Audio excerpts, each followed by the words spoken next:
Olá, irmãos, irmãs em Cristo. Mais uma vez, estamos aqui com alegria para falar de um assunto bastante interessante, que são os dinossauros e a Bíblia.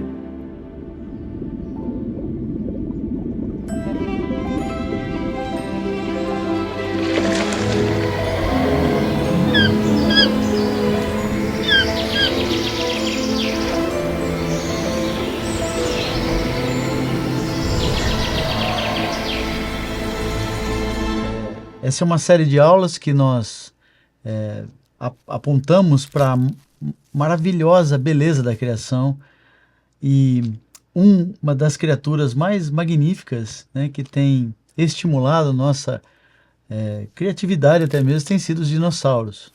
Então, esse é o nosso tema, vai ser dividido em duas aulas. Então, os irmãos podem ver logo nesse primeiro slide, na primeira figura, que aqui estão alguns dinossauros, né? E aqui eu já digo logo de cara que eu não sou especialista, né, em paleontologia, mas me fascinam também essas criaturas, assim como fascinam muitos de nós, nossos filhos também. Então é um tema recorrente. E aqui eu quero dizer que vou estar baseando boa parte desse conteúdo no material produzido pelo Dr. Jason Lyle, um criacionista norte-americano, que tem falado desse tema de forma muito graciosa. Então, aqui estão alguns dinossauros. Talvez alguns de vocês, se tiver alguma criança aí, ou adolescente que gosta desse assunto, vai saber até melhor que eu o nome decorado desses dinossauros, né? Mas certamente são criaturas magníficas e nessa figura eles estão na escala, junto com o ser humano. Então é possível ver como são magníficas, né? Tremendas essas criaturas, comparado com o tamanho, né, da figura humana. Aqui nós também temos uma figura comparativa que mostra o tamanho e aqui o peso em toneladas, são esses números entre parênteses, de algumas dessas criaturas. Aqui estão misturados também com alguns mamíferos, mas tem dinossauros como titanossauro, supersauros ou brachiosauro, que nós vamos ver daqui a pouco, que é possível dinossauro relacionado ao texto lá de Jó, né, o Behemoth. Nós temos também o titanossauro, né? Podem ver que o maior deles aqui, que seria o titanossauro, a estimativa é que ele tem possuído entre 60 e 80 toneladas, né? Quer dizer, uma criatura extraordinária. De novo, tem a figura humana aí só para ter comparação do tamanho, né? Então nós estamos falando aqui de criaturas realmente magníficas, né? Criadas pelo mesmo Senhor e Deus que nos criou. Então, começamos definindo o que são dinossauros, né? O termo dinossauro significa essencialmente terrível lagarto, Dinossauros. Apesar desse nome, né, de serem chamados de terríveis lagartos, apesar disso, esses animais não são lagartos propriamente ditos, nem mesmo répteis no sentido tradicional como nós conhecemos hoje. Eles diferenciam-se dos répteis principalmente pela sua postura, a maneira como eles se postam, pelo seu comportamento normalmente bastante ativo, né, ao contrário de répteis que precisam tomar aquele famoso banho de sol, né? Todos nós já vimos lagartos, né, tomando banho de sol para aquecer o sangue, né, como nós chamamos. Então os dinossauros, eles se diferenciam dos répteis, né, como nós conhecemos. O metabolismo dos dinossauros também é diferente do metabolismo dos répteis, incluindo no caso dos dinossauros, a manutenção da temperatura constante, né? Nós chamamos de sangue quente, animais de sangue quente, como aves e mamíferos, né? Como nós mesmos, como seres humanos, temos essa regulação da temperatura. Então, uma das perguntas que é interessante fazermos é: qual é a época em que os dinossauros viveram? E aí nós vamos para o texto bíblico, o texto de Gênesis 1, 24, 25, podemos ler. Diz assim o texto: Disse também Deus: produza a terra seres viventes conforme a sua espécie, animais domésticos, répteis e animais selváticos, segundo a sua espécie. E assim se fez. E fez Deus os animais selváticos segundo a sua espécie, e os animais domésticos conforme a sua espécie, e todos os répteis da terra conforme a sua espécie. E viu Deus que isso era bom. Então, esse é um texto base, né, para seguirmos com esse assunto. Os dinossauros, assim como os outros animais terrestres, foram criados no sexto dia da criação. Eles viveram, portanto, ao mesmo tempo, ou seja, foram contemporâneos dos seres humanos, que também foram criados no sexto dia da criação. Também significa que os dinossauros não viveram há milhões de anos atrás, né? Ou antes dos seres humanos, como a cosmovisão evolucionista ou naturalista normalmente alega, defende, né? A nossa visão bíblica, como esse próprio texto aponta, que acabamos de ler, é que os dinossauros, como animais terrestres, foram criados no mesmo dia que os seres humanos. Outro ponto importante, justamente para confrontar essa visão evolucionista, né, de milhões de anos, para a datação dos fósseis, etc., outro fato científico que confronta isso, que na verdade traz a datação, né, desses animais para muito mais perto, na escala de milhares de anos, foi um fato que aconteceu em 2003. A doutora Mary Schweitzer, acho que é assim que se pronuncia, junto com seu grupo de pesquisa em paleontologia, né, que pesquisa os fósseis, eles descobriram num sítio de escavação arqueológica, lá na América, em Montana, no estado da Montana, eles descobriram um esqueleto muito preservado de Tiranossauro Rex. E aí precisavam transportar para o seu laboratório, ficava em outra região.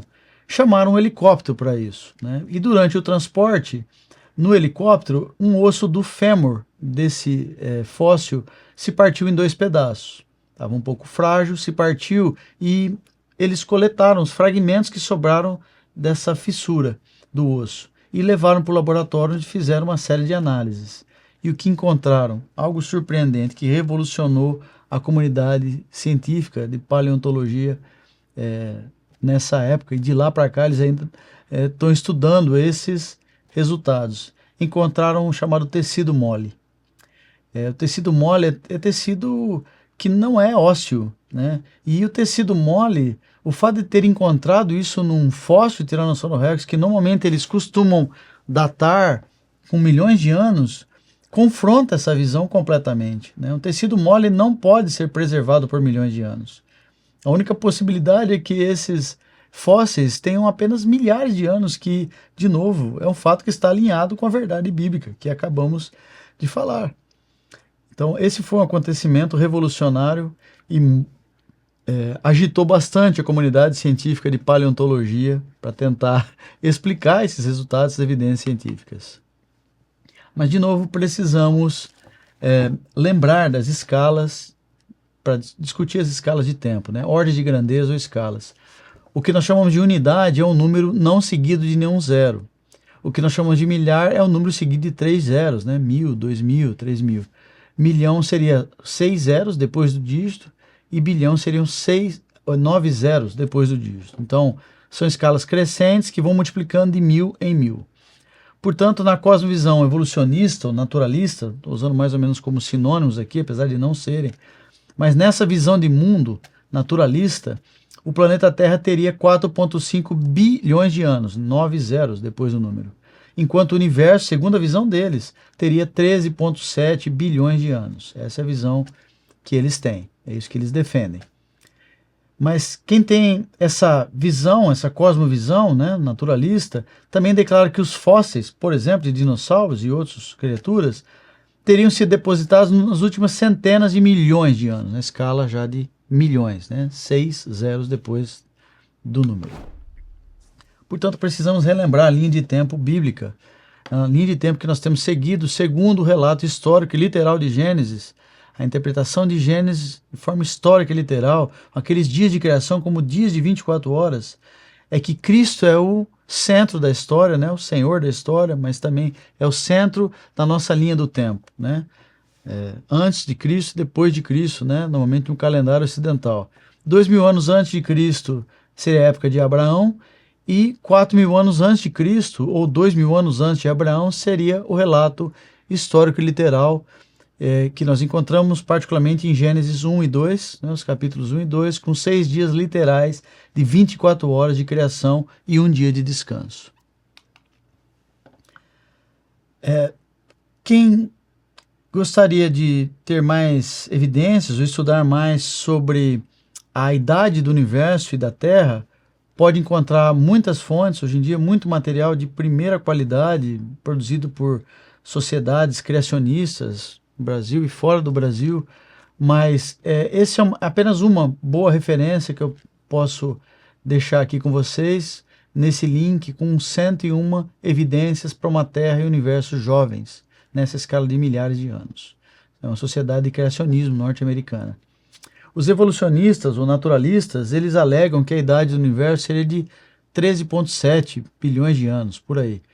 E que, portanto, a idade do universo seria essa, e a idade do planeta Terra e do Sistema Solar em torno de 4,5 bilhões de anos.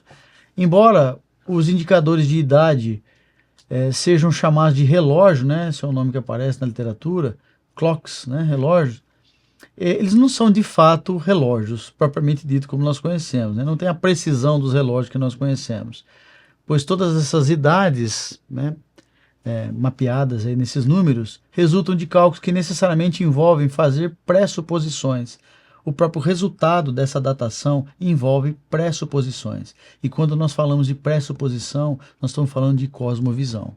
Então, dependendo da lente do óculos, né, que é essa analogia que nós usamos para a cosmovisão, a conclusão do naturalista vai ser diferente da conclusão do criacionista, baseada em cosmovisão, analisando os mesmos dados brutos, inclusive, de datação. Mas isso é assunto para outro momento, por causa da profundidade dos detalhes desse tema.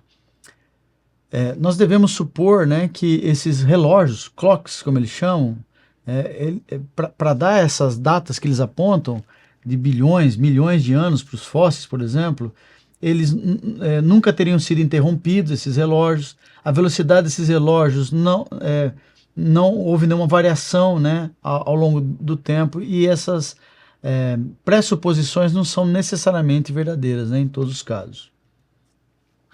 Então, ainda tentando responder, né, essa pergunta e levando a mais conclusões sobre a época em que os dinossauros viveram.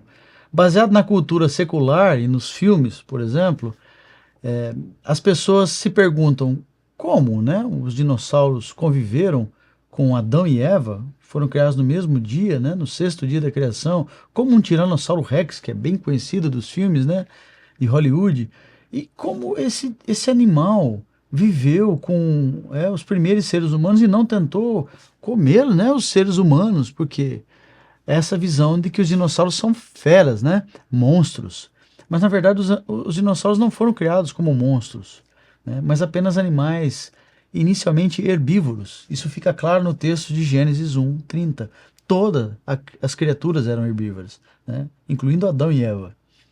Os fósseis, incluindo os dinossauros, só podem ter sido gerados, os fósseis, isso que esses ossos, né, fossilizados que são encontrados pela paleontologia, eles só podem ter sido gerados depois da queda, Gênesis 3, né, quando a morte entrou no mundo e afetou toda a criação. Sobre a dieta dos dinossauros, outro assunto interessante, né? O Tiranossauro Rex, por exemplo, tinha dentes com bordas serrilhadas do tamanho de 15 centímetros, dentes grandes com bordas serrilhadas, né? Então, normalmente as pessoas perguntam ou acreditam que eles deviam ser carnívoros por terem dentes desse tamanho e serrilhados. Mas, como nós acabamos de ver, e podemos citar aqui o versículo, Gênesis 1:30, os primeiros dinossauros, antes da queda, todas as criaturas eram herbívoras, né? Citando o texto de Gênesis 1:30, que está aqui. E a todos os animais da terra, e a todas as aves do céu, e a todos os répteis da terra, em que há fôlego de vida, toda erva verde lhe será para mantimento. E assim se fez. Toda erva verde, todas as criaturas eram herbívoras, incluindo Adão e Eva e os dinossauros. Então, para confrontar, né, essa visão de que eles eram carnívoros, né, só por terem dentes grandes, hoje em dia são encontrados primatas, né, parentes dos macacos, né, e morcegos da fruta, inclusive, são exemplos de animais que vivem hoje em dia e são herbívoros e frutívoros, né, comem frutas, por exemplo, e eles possuem dentes afiados. Aqui está a figura de um deles. E Possuir dentes afiados para um animal herbívoro ou frutívoro pode ser útil para comer talvez algumas plantas mais duras, que não sejam muito tenras, né? Ou então abrir cascas de frutos mais duros, né? Acho que todos aqui já comemos melancia ou melão, né? Precisa abrir com uma faca normalmente, né? De tão duro que é a casca. Então esses animais foram criados com dentes duros assim, grandes, para poder provavelmente abrir essas frutas e se alimentar delas. E plantas, né, mais duras. Então, em algum momento depois da queda, depois de Gênesis 3, alguns animais passaram sim a comer carne. Um caso curioso, bem emblemático, é dessa leoa que é chamada de Little Tyke. Essa é uma leoa que se recusava a comer carne. É o oposto, né, do que nós acabamos de falar. Então imagine, o animal que é considerado o rei da selva, né, um dos principais carnívoros, né, encontrados na natureza.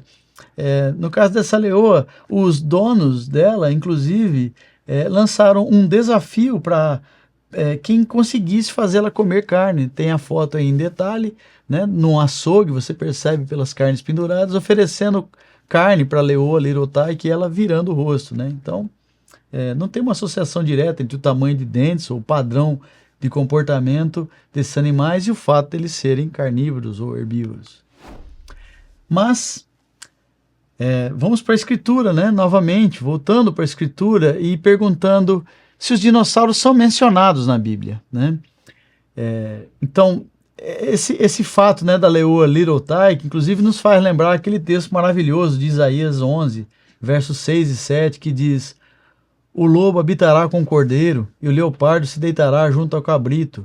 O bezerro, o leão novo e o animal cevado andarão juntos, e um pequenino os guiará. A vaca e a ursa pastarão juntas, e as suas crias juntas se deitarão. O leão comerá palha como o boi. É um texto maravilhoso que aponta, né, para essa redenção que a criação aguarda, né? Onde esses animais que hoje são animais que não convivem juntos, né, porque um devoraria o outro, mas na redenção isso não acontecerá. Então, a pergunta-chave agora é por que não encontramos a palavra dinossauro na Bíblia em português, ou dinosaur, né, que seria o equivalente em inglês, na Bíblia em inglês. Por que não encontramos? De fato não encontramos. Mas se Deus criou os dinossauros, como criou no sexto dia, por que eles não são mencionados diretamente na Bíblia com esse nome, dinossauro? E a resposta para isso é simples. A Bíblia em inglês, por exemplo, a King James, foi publicada em 1611, século 17. Mas a palavra dinossauro, em inglês dinosaur, é uma palavra mais moderna, mais recente. Ela foi criada em língua inglesa. A palavra dinosaur apareceu na língua inglesa apenas em 1841, portanto 2 séculos depois, 200 anos depois, foi cunhada por Sir Richard Owen, a palavra dinosaur. É por isso que jamais poderia aparecer na versão da Bíblia em inglês, que data de 200 anos antes. Mas nós vemos algumas criaturas que aparecem na Escritura que têm características que nós podemos associar a essas criaturas magníficas, que são os dinossauros, né? Ou parecidos com isso. Então, tem a palavra tanim, que aparece nesses versículos que vocês estão vendo aí, as referências, e aqui nós estamos trazendo o significado de dicionários bíblicos bastante conhecidos e tradicionais para essas palavras, que aparecem na Escritura no original.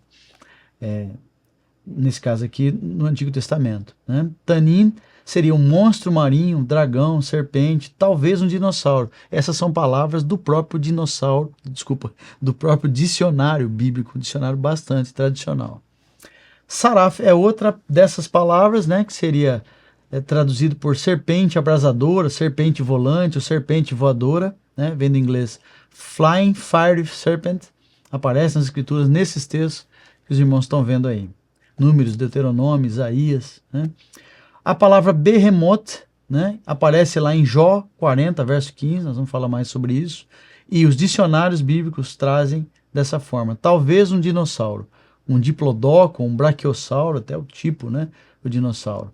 Mas quando nós lemos esse versículo, né, Jó 40, 15, nós percebemos que ele é herbívoro, né? Contempla agora a nossa Bíblia, ou algumas versões, né, em português, normalmente traduzem por hipopótamo, né? Contempla agora o hipopótamo que eu criei contigo, que come a erva como o boi, né? onde aparece a palavra hipopótamo, no original, no hebraico, é Behemoth. Então, talvez não seja a melhor tradução, e é isso que nós vamos desenvolver aqui ao longo da aula. Outro termo que aparece também no livro de Jó, que é traduzido normalmente por crocodilo, em Jó 41:1, podes tu com anzol apanhar o crocodilo? Normalmente as Bíblias em português traduzem assim. No original é Leviatã, né? Uma transliteração para o português seria Leviatã. E diz o dicionário bíblico, bem conhecido, que talvez seja um dinossauro, talvez um plesiosauro. Então, outra vez usamos aqui o recurso de pesquisar por essas tendências culturais, a frequência de ocorrência desses termos ao longo da literatura que foi mapeada, né, digitalizada nesse projeto Google chamado Ngrams. É uma medida de cultura, né, culturômica, eles chamam, culturômica. Os irmãos podem perceber que existe a frequência de ocorrência desses termos ao longo da história, desde 1800 até os dias de hoje, né? Dragon, né? Dragão, eu coloquei algumas palavras só para a gente ter referência, né? Então, Bible, Bíblia, né? Behemoth e Leviatã, pode ver que aparecem também, são termos antigos, mas o termo dinossauro, né? O dinosaurs, aqui em inglês, aparece depois de 1800, né? E pouco, como nós acabamos de citar, cunhado por Sir Richard Owen, né? Como acabamos de falar. 1841 foi quando apareceu esse termo na língua inglesa. Então, ainda mais sobre dicionários, né? Léxicos, especialmente um dos mais conhecidos, que é James Strong, né? É assim que essas palavras, se referindo a essas criaturas magníficas, são traduzidas nos dicionários bem tradicionais, dicionários bíblicos bem tradicionais. Então, Tanim, que aparece escrito aí de duas formas, uma delas aparece em Ezequiel 29:3, e diz que pode ser algumas alternativas, né? Um dragão, serpente, um monstro marinho, um dragão ou dinossauro, né? Outra instância aqui do dicionário. Pode ser um monstro marinho ou do rio.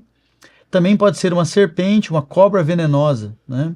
Lembrando que o termo tan, que é a palavra original, né, desse termo tanim, tem como provável significado também um dragão, talvez um extinto dinossauro, um plesiosauro ou uma baleia. Então eu quero lembrar que essas palavras aqui são palavras tiradas diretamente de dicionários bíblicos, né? São assim que eles apresentam a possibilidade de tradução desses termos lá no original, no hebraico.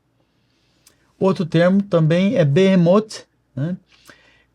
Que é um termo, parece de derivação egípcia, e os dicionários, né, trazem, talvez seja um dinossauro extinto, talvez um diplodocus, um braquiossauro, né, com significado exato desconhecido para esse termo Behemoth.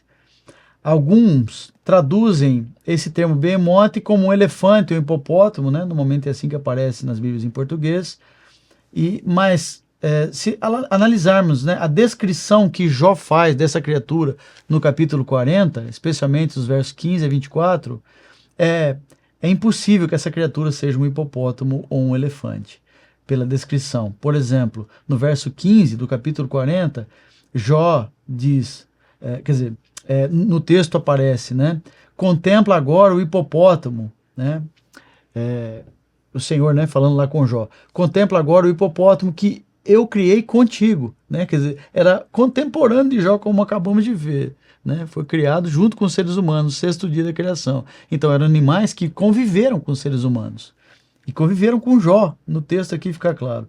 Contempla agora o hipopótamo, né? Que é a melhor tradução seria, algumas Bíblias têm essa sabedoria de trazer o termo transliterado para português, né? Então Behemoth, né? Está traduzido em alguns termos, algumas Bíblias em português. Seria melhor que hipopótamo, né? Contempla agora o Behemoth que eu criei contigo, que come a erva como o boi, apontando para o fato de serem herbívoros, como acabamos de ver a partir de Gênesis 1. No verso 17, ainda descrevendo esse animal magnífico, diz que ele endurece a sua cauda como cedro. Então, os irmãos têm a imagem, né? Ou de visita a algum parque ou de ver na televisão, na internet, como é a cauda de um hipopótamo, né, ou de um elefante. Não parece nada com um cedro, né? Então, essas descrições, no detalhe do texto de Jó 40, apontam cada vez mais para o fato dessa criatura, que é chamada de Behemoth no original, ser um dinossauro. Então, de fato, seria impossível traduzir isso por hipopótamo, né? Endurece a sua cauda como cedro. Jó 40:17, primeira parte do versículo.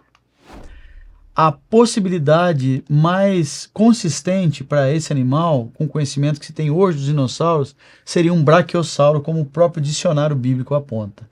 Aí vocês estão vendo o tamanho desse animal, né? Em escala, comparado com o ser humano, é uma criatura magnífica, né? Lembre-se que tinha um propósito ali de Deus apresentar essas criaturas diante de Jó, né? Para trazer Jó, né, à conclusão de Deus como Senhor, né, como Criador também. Então, outro termo que aparece agora no capítulo 41 de Jó é Leviatã, né, que algumas Bíblias em português transliteram para Leviatã, né, em português. E outras traduzem como crocodilo, né? Nos dicionários bíblicos, Leviatã seria um monstro marinho, um dragão, um grande animal aquático, talvez um dicionário extinto, um plesiosauro, mas com um significado exato desconhecido. Então, palavras do próprio dicionário.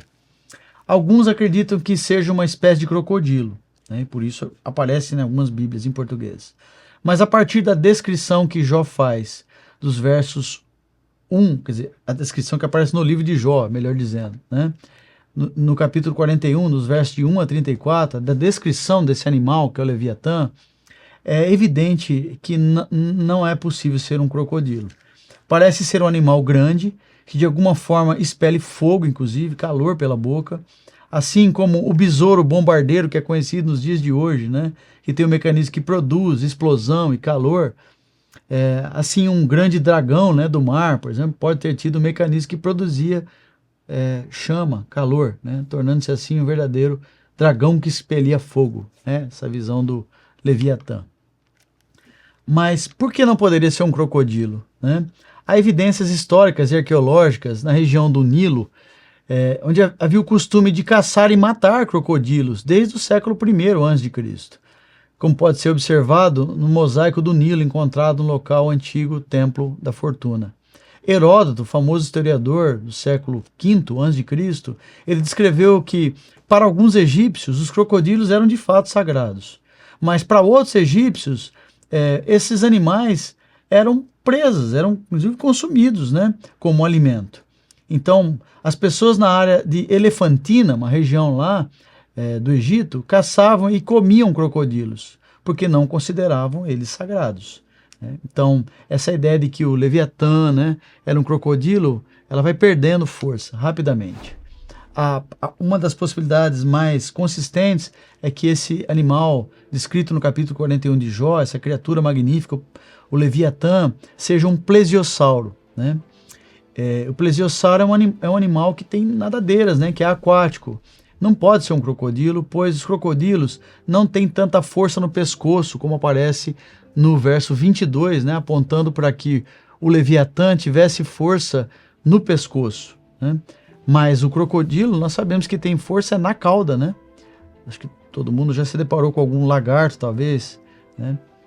Então, para resumir um pouco, né, esse assunto, o plesiosauro, que é a principal possibilidade da tradução do Leviatã, seria o que é mais conhecido como o monstro do Lago Ness, né? Aquela figura que é conhecida aí na internet, por exemplo. Então, em Jó 41, de 19 a 20, ainda descrevendo características dessa criatura magnífica, o Leviatã, nesses versículos 19 e 20 faz referência à produção de calor, né? Até os dias de hoje, alguns poderiam dizer, mas calor, né? Algumas pessoas têm dificuldade com essa ideia do dragão, né? Calor parece mítico, coisa de cinema, né? Mas até os dias de hoje existem animais que produzem calor. Um exemplo bem típico é o chamado besouro bombardeiro. E quando ele é perturbado ou ameaçado, né, na natureza, ele solta um spray nocivo a temperatura de 100 graus Celsius, bastante quente. Isso é proveniente de uma reação química entre substâncias químicas que acontece dentro do seu organismo e isso é expelido na forma de um jato muito quente. Então, qual é a dificuldade de entender que Deus já havia criado um animal como o Leviatã com uma capacidade parecida de produzir calor? A dificuldade é nenhuma para o grande Criador e Deus. Mas existe uma interpretação alternativa para o Leviatã, né? Pode ser um plesiosauro, mas talvez pela descrição detalhada em Jó 41, poderia ser o que é conhecido hoje como espinossauro. Lendo os versos de 15 a 17 de Jó 41, nós percebemos essas características que são parecidas com a de um espinossauro. Diz assim o texto bíblico, Jó 41, de 15 a 17.